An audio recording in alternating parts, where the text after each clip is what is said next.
Hi hello welcome back to restart. അപ്പോൾ നമ്മളിന്ന് പഠിക്കാൻ പോകുന്നത് സൗണ്ട്സ് ആണ് കേട്ടോ. ശബ്ദവുമായി ബന്ധപ്പെട്ട് PSCക്ക് ചോദിക്കാവുന്ന ക്വസ്റ്റ്യൻസ് ആണ് നമ്മളിന്ന് ഡിസ്കസ് ചെയ്യാൻ പോകുന്നത്. അപ്പോൾ ഈ ക്ലാസ് നമ്മുടെ 14ാമത്തെ ക്ലാസ്സാണ് ഫിസിക്സിൻ്റെ. അപ്പോൾ നമുക്ക് ക്ലാസ്സിലേക്ക് പോവാം. അതിന് മുൻപ് ആദ്യമായിട്ടാണ് നമ്മുടെ ചാനൽ കാണുന്നതെന്നുണ്ടെങ്കിൽ ഒന്ന് ലൈക്ക് ചെയ്യുക, സബ്സ്ക്രൈബ് ചെയ്യുക, അടുത്തുള്ള ബെല്ലൈക്കൺ ഒന്ന് എനാബിൾ ചെയ്ത് വെക്കുക കേട്ടോ. വീഡിയോ ഇഷ്ടമായാൽ ലൈക്ക് ചെയ്താൽ മതി, കമൻറ്റ് ചെയ്താൽ മതി, എന്നാലും ഒന്ന് സബ്സ്ക്രൈബ് ചെയ്യാൻ മറക്കല്ലേ കേട്ടോ. സൗണ്ട്സിനെ കുറിച്ച് പഠിക്കുന്നതിന് മുൻപ് സൗണ്ട്സ് എങ്ങനെയാണ് ഉണ്ടാവുന്നതെന്ന് അറിയണ്ടേ? വസ്തുക്കളുടെ കമ്പനം മൂലമാണ് ശബ്ദമുണ്ടാകുന്നത് കേട്ടോ. ഒരു വസ്തു കമ്പനം ചെയ്യുമ്പോൾ അതിനു ചുറ്റുമുള്ള വായുകണങ്ങളും കമ്പനം ചെയ്യുന്നു. ഈ കമ്പനങ്ങൾ ശബ്ദ തരംഗങ്ങളായി സഞ്ചരിച്ച് നമ്മുടെ ചെവിയിൽ എത്തുമ്പോഴാണ് നമുക്ക് സൗണ്ട് കേൾക്കുന്നത് അല്ലേ. അപ്പോൾ വസ്തുക്കളുടെ കമ്പനം മൂലമാണ് ശബ്ദം ഉണ്ടാകുന്നത്. അടുത്ത ക്വസ്റ്റ്യൻ, ശബ്ദം പുറപ്പെടുവിക്കുന്ന വസ്തുക്കൾ എന്താണ്? ശബ്ദ സ്രോതസ്സുകളാണ് കേട്ടോ. ശബ്ദം പുറപ്പെടുവിക്കുന്ന വസ്തുക്കളെ നമ്മൾ എന്ത് വിളിക്കുന്നു? ശബ്ദ സ്രോതസ്സുകൾ എന്ന് വിളിക്കുന്നു. ശബ്ദം ഉൽപ്പാദിപ്പിക്കുന്ന ഏത് വസ്തുവിനെയും ശബ്ദ സ്രോതസ്സ് എന്ന് വിളിക്കുന്നുണ്ട്. ഫോർ എക്സാമ്പിൾ മണി, മൃദംഗം, സ്പീക്കർ എന്നിവയൊക്കെ ശബ്ദ സ്രോതസ്സുകളാണ് കേട്ടോ. അടുത്തത്, സിമ്പിൾ പെൻഡുലത്തിൻ്റെ ചലനം ഏത് തരത്തിലാണ്? എങ്ങനെയാണ് സിമ്പിൾ പെൻഡുലം ചലിക്കുന്നത്? അങ്ങോട്ടും ഇങ്ങോട്ടല്ലേ, അതായത് ദോലനമാണ് അവിടെ നടക്കുന്നത് അല്ലേ. സിമ്പിൾ പെൻഡുലത്തിൻ്റെ ചലനം ഏത് തരമാണ്? ദോലനമാണ് കേട്ടോ. സിമ്പിൾ പെൻഡുലം ഒരു ശരാശരി സ്ഥാനത്ത് നിന്ന് ഇരുവശത്തേക്കും ഒരേ രീതിയിൽ ആവർത്തിച്ച് ചലിക്കുന്നു. ഇത്തരത്തിലുള്ള ആവർത്തന ചലനത്തെയാണ് നമ്മൾ എന്ത് പറയുന്നത്? ദോലനം എന്ന് പറയുന്നത്. അടുത്തത്, ഒരു സെക്കൻഡിൽ ചെയ്യുന്ന ദോലനങ്ങളുടെ എണ്ണമാണ് എന്ത്? ആവൃത്തി എന്ന് പറയുന്നത് കേട്ടോ. ആവൃത്തി എന്ന് പറയുന്നത് എന്താണ്? ഒരു സെക്കൻഡിൽ ചെയ്യുന്ന ദോലനങ്ങളുടെ എണ്ണമാണ് ആവൃത്തി. ഒരു വസ്തു ഒരു സെക്കൻഡിൽ എത്ര പ്രാവശ്യം പൂർണ്ണ ദോലനം ചെയ്യുന്നു, അതായത് അങ്ങോട്ടും ഇങ്ങോട്ടും ചലിക്കുന്നതാണല്ലോ ദോലനം എന്ന് പറയുന്നത്. അത് എത്ര പ്രാവശ്യം പൂർണ്ണമായി ചെയ്യുന്നോ എന്നതാണ് അതിൻ്റെ ആവൃത്തി എന്ന് പറയുന്നത് കേട്ടോ. ആവൃത്തി കൂടുന്നതിനനുസരിച്ച് ശബ്ദത്തിൻ്റെ ശ്രുതിയും, അതായത് പിച്ചും എന്ത് ചെയ്യുന്നുണ്ട്? കൂടുന്നുണ്ട്. ആവൃത്തി കൂടുന്നതിനനുസരിച്ച് സൗണ്ടിൻ്റെ പിച്ചും കൂടുന്നു. എന്നാൽ ആവൃത്തിയുടെ യൂണിറ്റ് എന്താണ്? നമ്മൾ ഓൾറെഡി കഴിഞ്ഞ ക്ലാസ്സിൽ പഠിച്ചു കഴിഞ്ഞതാണ്. ആവൃത്തിയുടെ യൂണിറ്റ് എന്ന് പറയുന്നത് ഹെഡ്സ് ആണ് അല്ലേ. ആവൃത്തി അളക്കുന്ന SI യൂണിറ്റ് ആണ് ഹെഡ്സ് എന്ന് പറയുന്നത്. ഒരു സെക്കൻഡിൽ ഒരു പൂർണ്ണ ദോലനം നടത്തിയാൽ അതിൻ്റെ ആവൃത്തി ഒരു ഹെഡ്സ് ആയിരിക്കും കേട്ടോ. അടുത്തത്, പെൻഡുലത്തിൻ്റെ നീളം കൂടുന്തോറും ആവൃത്തി എന്ത് ചെയ്യും? കുറയുകയാണോ കൂടുകയാണോ ചെയ്യുന്നത്? കുറയുന്നു. പെൻഡുലത്തിൻ്റെ നീളം കൂടുന്തോറും ആവൃത്തി കുറയുന്നു. അതായത് പെൻഡുലത്തിൻ്റെ നീളം കൂടുമ്പോൾ ഒരു ദോലനം പൂർത്തിയാക്കാൻ കൂടുതൽ സമയം എടുക്കും. അതുകൊണ്ട് ഒരു സെക്കൻഡിൽ ചെയ്യുന്ന ദോലനങ്ങളുടെ എണ്ണം കുറയുന്നു. അതായത് ദോലനങ്ങളുടെ എണ്ണം എന്ന് പറയുന്നത് ആവൃത്തി, അതെന്ത് ചെയ്യുന്നു? കുറയുന്നു. അതുകൊണ്ടാണ് പറയുന്നത് പെൻഡുലത്തിൻ്റെ നീളം കൂടുന്തോറും ആവൃത്തി കുറയുന്നു. അടുത്ത ക്വസ്റ്റ്യൻ, ഒരു വസ്തുവിനെ സ്വതന്ത്രമായി കമ്പനം ചെയ്യിച്ചാൽ അത് അതിൻ്റേതായ ഒരു പ്രത്യേക ആവൃത്തിയിലായിരിക്കും കമ്പനം ചെയ്യുന്നത്. ഈ ആവൃത്തി അറിയപ്പെടുന്നതാണ് സ്വാഭാവിക ആവൃത്തി കേട്ടോ. നാച്ചുറൽ ഫ്രീക്വൻസി എന്ന് പറഞ്ഞാൽ എന്താണ്? ഒരു വസ്തുവിനെ ബാഹ്യബലമില്ലാതെ സ്വതന്ത്രമായി കമ്പനം ചെയ്യിച്ചാൽ അത് അതിൻ്റേതായ ഒരു നിശ്ചിത ആവൃത്തിയിലായിരിക്കും കമ്പനം ചെയ്യുക. ആ പ്രത്യേക ആവൃത്തിയെയാണ് നമ്മൾ നാച്ചുറൽ ഫ്രീക്വൻസി അഥവാ സ്വാഭാവിക ആവൃത്തി എന്ന് പറയുന്നത് കേട്ടോ.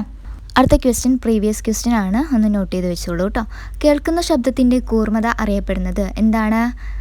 സ്ഥായി അഥവാ പിച്ച് എന്നാണ് കേൾക്കുന്ന ശബ്ദത്തിൻ്റെ കൂർമ്മത അറിയപ്പെടുന്നത്. അപ്പോൾ എന്താണ് ഈ സ്ഥായി അഥവാ പിച്ച്? ശബ്ദം ഉയർന്നതോ താഴ്ന്നതോ ആണെന്ന് തിരിച്ചറിയാൻ സഹായിക്കുന്ന ശബ്ദത്തിൻ്റെ ഗുണമാണ് സ്ഥായി അഥവാ പിച്ച് എന്ന് പറയുന്നത് കേട്ടോ.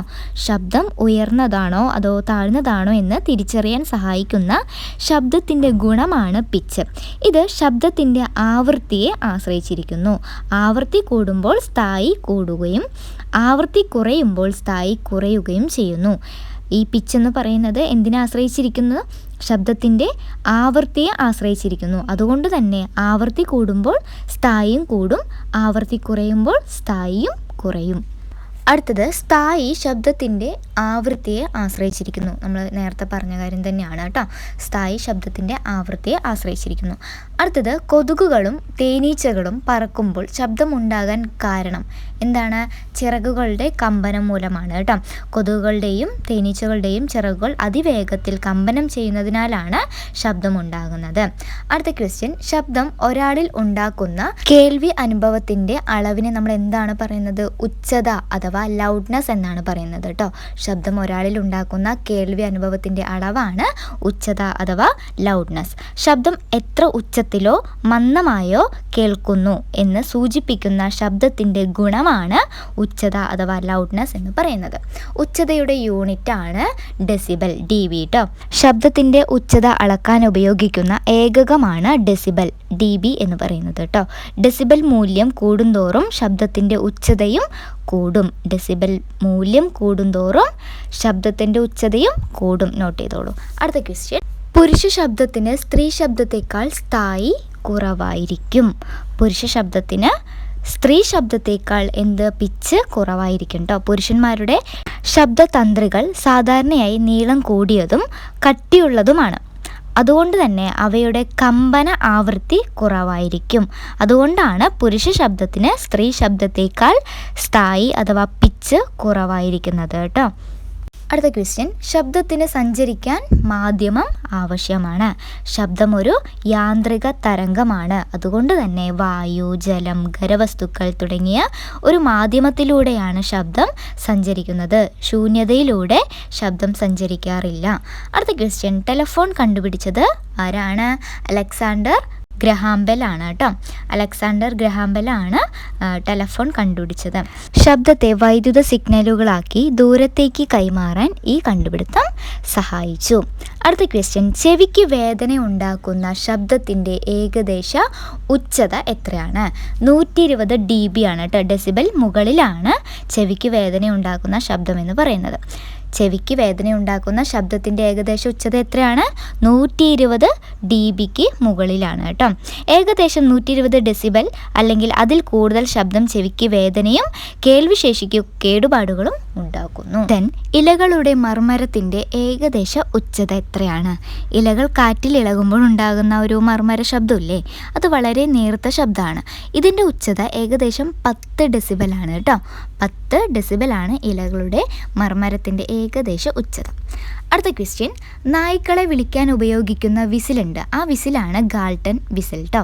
നായ്ക്കളെ വിളിക്കാനായിട്ട് ഉപയോഗിക്കുന്ന വിസിൽ ഏതാണ്? ഗാൾട്ടൺ വിസിലാണ്. ഗാൾട്ടൺ വിസിൽ മനുഷ്യർക്ക് കേൾക്കാൻ കഴിയാത്ത ഉയർന്ന ആവൃത്തിയുള്ള ശബ്ദം പുറപ്പെടുവിക്കുന്നു. നായ്ക്കൾക്ക് ഈ ശബ്ദം കേൾക്കാൻ കഴിയുന്നതിനാലാണ് ഇത് ഉപയോഗിക്കുന്നത് കേട്ടോ. നായ്ക്കളെ വിളിക്കാൻ ഉപയോഗിക്കുന്ന വിസിൽ ഏതാണ്? ഗാൾട്ടൺ വിസിലാണ്. ഇമ്പോർട്ടൻ്റ് ആണ്, നോട്ട് ചെയ്ത് വെച്ചോളൂ. അടുത്ത ക്വസ്റ്റ്യൻ, മനുഷ്യൻ്റെ ശ്രവണ പരിധി എത്ര? ഇതും ചോദിച്ചിട്ടുള്ളതാണ് കേട്ടോ. മനുഷ്യൻ്റെ ശ്രവണ പരിധി എന്ന് പറയുന്നത് 20 ഹെർട്സ് മുതൽ 20,000 ഹെർട്സ് വരെയാണ് കേട്ടോ. മനുഷ്യൻ്റെ ശ്രവണ പരിധി എത്രയാണ്? 20 ഹെർട്സ് മുതൽ 20,000 ഹെർട്സ് വരെയാണ്. ഓക്കെ, 20 ഹെർട്സ് കുറഞ്ഞ ആവൃത്തിയുള്ള ശബ്ദങ്ങൾ ഇൻഫ്രാസോണിക് എന്നാണ് അറിയപ്പെടുന്നത് കേട്ടോ. 20 ഹെർട്സിന് താഴെയുള്ള ആവൃത്തിയുള്ള ശബ്ദത്തെയാണ് നമ്മൾ ഇൻഫ്രാസോണിക് ശബ്ദങ്ങൾ എന്ന് വിളിക്കുന്നത്. അടുത്തത് 20,000 ഹെർട്സിൽ കൂടിയ ആവൃത്തിയുള്ള ശബ്ദങ്ങൾ അൾട്രാസോണിക് ആണ് കേട്ടോ. അപ്പോൾ അൾട്രാസോണിക് എന്ന് പറഞ്ഞാൽ 20,000 ഹെർട്സിൽ കൂടിയ ആവൃത്തിയുള്ള ശബ്ദങ്ങളാണ് അൾട്രാസോണിക്. ഇൻഫ്രാസോണിക് എന്ന് പറയുന്നത് 20 ഹെർട്സിൽ കുറഞ്ഞ ആവൃത്തിയുള്ള ശബ്ദങ്ങളാണ്. ഇത് രണ്ടും മനുഷ്യർക്ക് കേൾക്കാനായിട്ട് പറ്റില്ല. മനുഷ്യരുടെ ഒരു പരിധി എത്രയാണ്? 20 ഹെർട്സ് മുതൽ 20,000 ഹെർട്സ് വരെയാണ്. അതിനിടയിലുള്ളത് മാത്രമേ മനുഷ്യർക്ക് കേൾക്കാൻ പറ്റുള്ളൂ. ഓക്കെ, അടുത്ത ക്വസ്റ്റ്യൻ, ഗാൾട്ടൺ വിസിലിൽ നിന്ന് പുറപ്പെടുന്ന ശബ്ദത്തിൻ്റെ ആവൃത്തി ഏകദേശം 30,000 ഹെർട്സ് ആണ് കേട്ടോ. ഗാൾട്ടൺ വിസിലിൽ നിന്ന് പുറപ്പെടുന്ന ശബ്ദത്തിൻ്റെ ആവൃത്തി ഏകദേശം എത്രയാണ്? 30,000 ഹെർട്സ് ആണ്. അതും മനുഷ്യർക്ക് കേൾക്കാൻ കഴിയില്ല. എന്തുകൊണ്ടാണ് 30,000 ഹെർട്സ് കേൾക്കാൻ പറ്റാത്തത് നമുക്ക്? കാരണം നമ്മുടെ ചെവിയിലെ കോക്ലിയയിലെ ശ്രവണ കോശങ്ങൾക്ക് ഏകദേശം 20,000 ഹെർട്സ് വരെ മാത്രമേ തിരിച്ചറിയാൻ കഴിയൂ. അതിനേക്കാൾ ഉയർന്ന ആവൃത്തിയിലുള്ള ശബ്ദങ്ങൾ അവയ്ക്ക് ഗ്രഹിക്കാൻ കഴിയില്ല. അതുകൊണ്ടാണ് 30,000 ഹെർട്സ് പോലുള്ള അൾട്രാസോണിക് ശബ്ദങ്ങൾ മനുഷ്യർക്ക് കേൾക്കാൻ പറ്റാത്തത് കേട്ടോ. അതേസമയം നായ്ക്കൾ, വവ്വാലുകൾ, ഡോൾഫിനുകൾ തുടങ്ങിയ ചില ജീവികൾക്ക് 20,000 ഹെർട്സ് മുകളിലുള്ള ശബ്ദങ്ങളും കേൾക്കാൻ പറ്റും. അതുകൊണ്ടാണ് ഗാൾട്ടൺ വിസിൽ മനുഷ്യർക്ക് കേൾക്കാത്ത ശബ്ദമുണ്ടാക്കിയാലും നായ്ക്കൾ അത് കേട്ട് പ്രതികരിക്കുന്നത്. അടുത്ത ക്വസ്റ്റ്യൻ, ഇപ്പോൾ പറഞ്ഞ കാര്യം തന്നെയാണ്. അൾട്രാസോണിക് ശബ്ദം കേൾക്കാൻ സാധിക്കുന്ന ജീവി ഏതൊക്കെയാണ്? വവ്വാല്, ഡോൾഫിൻ, നായ്ക്കൾ കേട്ടോ. അടുത്ത ക്വസ്റ്റ്യൻ, ഭൂകമ്പങ്ങൾ ഉണ്ടാകുമ്പോൾ ഉണ്ടാകുന്ന തരംഗം ഏത്? ഭൂകമ്പങ്ങൾ ഉണ്ടാകുമ്പോൾ ഉണ്ടാകുന്ന തരംഗമാണ് ഇൻഫ്രാസോണിക് തരംഗം കേട്ടോ. മനുഷ്യർക്ക് ഇവ കേൾക്കാൻ കഴിയില്ല കേട്ടോ, എന്നാൽ ചില മൃഗങ്ങൾക്ക് ഇവ തിരിച്ചറിയാനായിട്ട് പറ്റും. ഇൻഫ്രാസോണിക് തരംഗത്തെ തിരിച്ചറിയാനായിട്ട് ചില മൃഗങ്ങൾക്ക് പറ്റും, മനുഷ്യർക്ക് കഴിയില്ല. ദെൻ ശ്രവണ സഹായിയുടെ ഹിയറിംഗ് എയ്ഡിൻ്റെ പ്രധാന ഭാഗങ്ങൾ ഏതൊക്കെയാണ്? Microphone, amplifier, loud speaker. ഇത് മൂന്നെണ്ണമാണ് ശ്രവണ സഹായിയുടെ പ്രധാന ഭാഗങ്ങൾ. ശ്രവണ സഹായി ശബ്ദം സ്വീകരിച്ച് ശക്തിപ്പെടുത്തി ചെവിയിലേക്ക് എത്തിക്കുന്ന ഉപകരണമാണ് അല്ലേ. ഇപ്പോൾ ഇതിൻ്റെ പ്രധാന ഭാഗങ്ങൾ എന്ന് പറയുന്നത് മൈക്രോഫോണ്, ആംപ്ലിഫയർ, ലൗഡ് സ്പീക്കർ എന്നിവയാണ്. നോട്ട് ചെയ്ത് വെച്ചോളൂ, ചോദിച്ചിട്ടുള്ളതാണ്. അടുത്ത ക്വസ്റ്റ്യൻ, ശബ്ദോർജ്ജത്തെ വൈദ്യുത സിഗ്നലാക്കി മാറ്റുന്നതാണ് മൈക്രോഫോൺ കേട്ടോ. മൈക്രോഫോൺ എന്താണ്? ശബ്ദോർജ്ജത്തെ വൈദ്യുത സിഗ്നലാക്കി മാറ്റുന്നു. അങ്ങനെയെങ്കിൽ ആംപ്ലിഫയർ എന്താണ്? വൈദ്യുത സിഗ്നലുകൾ ശക്തിപ്പെടുത്താൻ ഉപയോഗിക്കുന്നതാണ് ആംപ്ലിഫയർ എന്ന് പറയുന്നത്. മൈക്രോഫോണിൽ നിന്ന് ലഭിക്കുന്ന ദുർബലമായ വൈദ്യുത സിഗ്നലുകളെ ശക്തിപ്പെടുത്തുന്ന ഉപകരണമാണ് ആംപ്ലിഫയർ. ഇതുവഴി ശബ്ദം കൂടുതൽ വ്യക്തമായും ഉച്ചത്തിലും കേൾക്കാൻ സഹായിക്കുന്നു. പിന്നെന്താ ഉള്ളത്? ലൗഡ് സ്പീക്കർ അല്ലേ. ലൗഡ് സ്പീക്കർ എന്ന് പറയുന്നത് ശക്തി കൂടിയ വൈദ്യുത സിഗ്നലുകളെ ഉച്ചത കൂടിയ ശബ്ദമാക്കി മാറ്റുന്നതാണ് ലൗഡ് സ്പീക്കർ. ആംപ്ലിഫയർ ശക്തിപ്പെടുത്തിയ വൈദ്യുത സിഗ്നലുകളില്ലേ, അതിനെ വീണ്ടും ശബ്ദോർജ്ജമാക്കി മാറ്റുന്നതാണ് ലൗഡ് സ്പീക്കർ. ഇതുവഴി ശബ്ദം ഉച്ചത്തിലും വ്യക്തമായിട്ടും കേൾക്കാനായിട്ട് പറ്റും. അടുത്ത ക്വസ്റ്റ്യൻ, കടലിൻ്റെ ആഴം അളക്കാൻ ഉപയോഗിക്കുന്നത് എന്താണ്? സോണാറാണ് കേട്ടോ. സൗണ്ട് നേവിഗേഷൻ ആൻഡ് റേഞ്ചിങ് എന്നാണ് ഫുൾ ഫോം. നോട്ട് ചെയ്ത് വെച്ചോളൂ, ഇത് ചോദിച്ചിട്ടുള്ളതാണ്, പഠിക്കേണ്ടതാണ്. കടലിൻ്റെ അടിത്തട്ടിലേക്ക് അൾട്രാസോണിക് തരംഗങ്ങൾ അയച്ച് അവ തിരിച്ചു വരാൻ എടുക്കുന്ന സമയം കണക്കിലാക്കിയാണ് സോണാർ ഉപയോഗിച്ച് കടലിൻ്റെ ആഴം കണ്ടെത്തുന്നത് കേട്ടോ.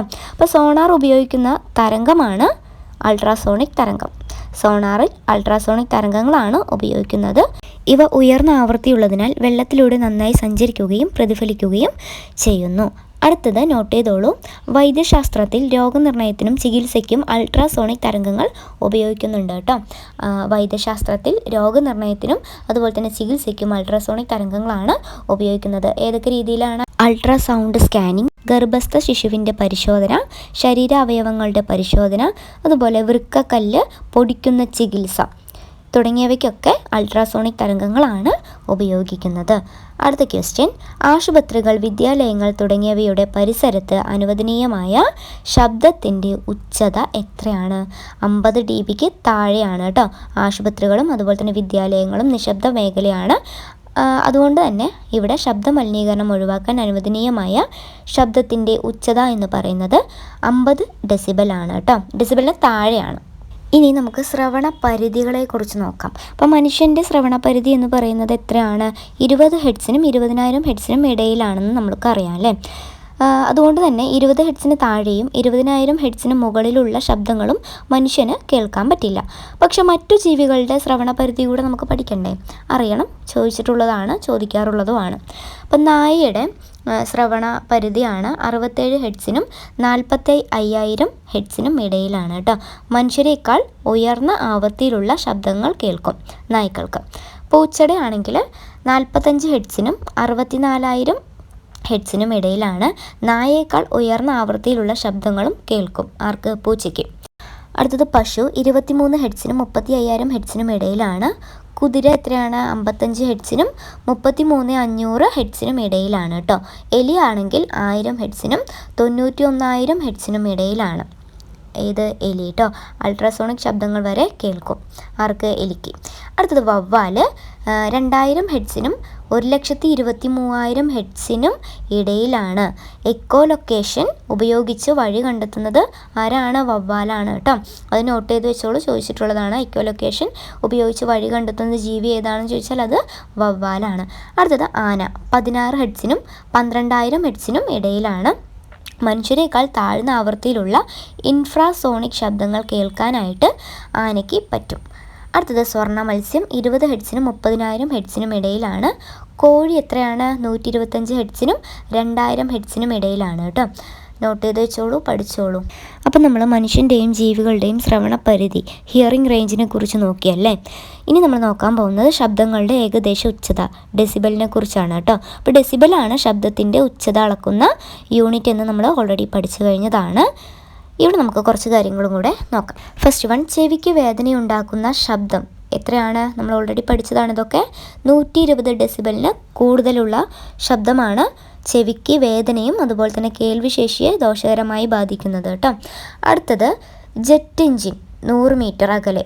അത് നമുക്ക് എത്ര ഉച്ചതയാണ് ഉണ്ടാവുക? ജെറ്റ് എഞ്ചിന് 110നും 140 ഡെസിബലിനും ഇടയിലാണ് കേട്ടോ ഉണ്ടാകുന്നത്. വളരെ അപകടകരമായ ശബ്ദനിലയാണ് ഈ ഒരു ശബ്ദനില എന്ന് പറയുന്നത്. 110നും 140 ഡെസിബലിനും ഇടയിലുള്ള ശബ്ദനില എന്ന് പറയുന്നത്. അടുത്തത് വാഹനത്തിരക്കേറിയ റോഡിൻ്റെ ഒരു ഡെസിബൽ എത്രയാണ്? 80നും 90 ഡെസിബലിനും ഇടയിലായിരിക്കും. കാറിൻ്റെ ഏകദേശ ഉച്ചത എത്രയായിരിക്കും? 60നും 80 ഡെസിബലിനും ഇടയിലായിരിക്കും കേട്ടോ. അടുത്തത് സാധാരണ സംഭാഷണം. അപ്പോൾ നമ്മളൊക്കെ സംസാരിക്കാറില്ലേ, ഇതിൻ്റെയൊക്കെ ഉച്ചത എന്ന് പറയുന്നത് എത്രയാണ്? 40നും 60 ഡെസിബലിനും ഇടയിലായിരിക്കും ഉണ്ടാകുക. ഇനി ഇലകളുടെ മർമ്മരത്തിൻ്റെ ശബ്ദം എത്രയായിരിക്കും? 10 ഡെസിബിളാണ് കേട്ടോ. നോട്ട് ചെയ്ത് വെച്ചോളൂ. ഇത്രയും കാര്യങ്ങളാണ് നമുക്കിവിടെ പഠിക്കാനുള്ളത്. അപ്പോൾ ഇവിടെ ഓർത്ത് വെക്കേണ്ട കുറച്ച് കാര്യങ്ങൾ എന്തൊക്കെയാണെന്ന് വെച്ചാൽ, മനുഷ്യൻ്റെ ശ്രവണപരിധി എത്രയാണ്? 20 ഹെഡ്സിനും 20,000 ഹെഡ്സിനും ഇടയിലാണ്. വവ്വാലിൻ്റെ ആണെങ്കിൽ 2,000 ഹെഡ്സിനും 1,23,000 ഹെഡ്സിനും ഇടയിലാണ്. ഏറ്റവും ഉയർന്ന ശ്രവണപരിധികളിലൊന്നാണ് വവ്വാലിൻ്റെ ഇത് കേട്ടോ. അൾട്രാസോണിക് സൗണ്ടൊക്കെ എവിടെ? വവ്വാലിനെ കേൾക്കാനായിട്ട് പറ്റും. ആനയ്ക്കാണെങ്കിലോ 16 ഹെഡ്സിനും 12,000 ഹെഡ്സിനും ഇടയിലാണ്. ഇൻഫ്രാസോണിക് സൗണ്ട്സൊക്കെ ആനയ്ക്ക് കേൾക്കാനായിട്ട് പറ്റും. ഇലകളുടെ മർമ്മരമാണെങ്കിൽ 10 ഡെസിബിളാണ്. സാധാരണ സംഭാഷണം എത്രയാണ്? 40നും 60 ഡെസിബിളിനും ഇടയിലാണ്. ഇനി 120 ഡെസിബിളിന് മുകളിൽ കേൾക്കാനായിട്ട് പറ്റുമോ? ഇല്ല അല്ലേ. ചെവിക്ക് വേദനയും കേൾവിക്ക് ദോഷവും ഉണ്ടാകുന്നു. Thank you for watching Restart. If you found this class helpful, don't forget to like, share and subscribe. See you in the next class. Happy learning.